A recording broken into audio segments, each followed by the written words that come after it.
Kasako Media, tunaangazia maisha, tunaandika kesho. Taarifa za msiba ulipata ukiwa wapi? Bwana, taarifa za msiba nilipata nikiwa honeymoon. Kwa kuisha tunafika kwa sherehe yake. Juzi niko honeymoon yangu katika msiba.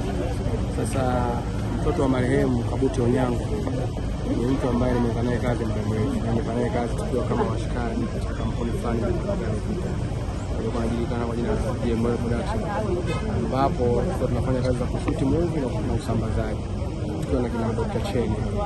So baada ya taarifa hiyo kuipata, tulishtua of course, tukamteka Kabuti kumpa pole na kanithibitishia ni kweli, ndio maana leo nikafika hapa.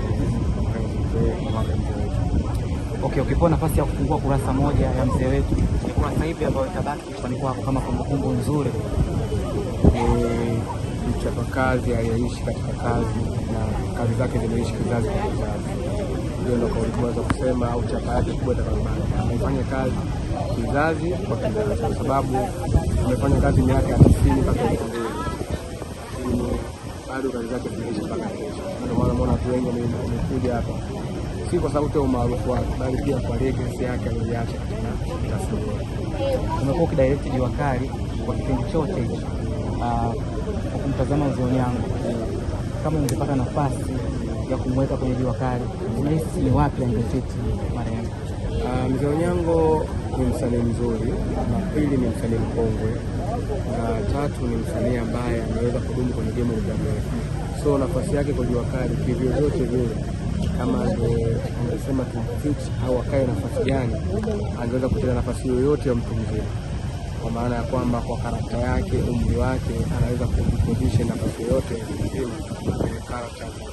So kwangu mimi, hata angekuwa profesa angefiti, hata kama labda angekuwa uncles angefiti, kwa kokote pale angefiti na angefanya vizuri. Saidi, ukiambiwa kutafsiri kifo, unatafsiri vipi?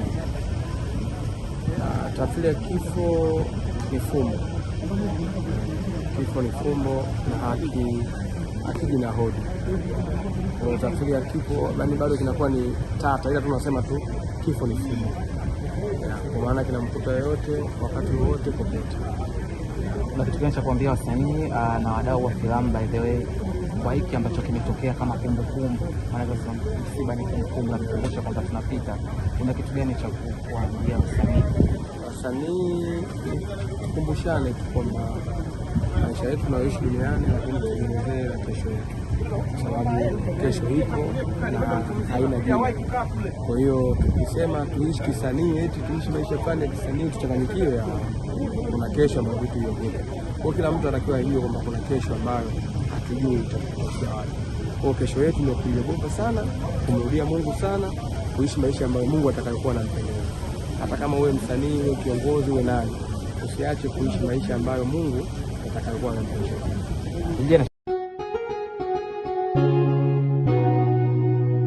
Kasako Media, tunaangazia maisha, tunaandika kesho.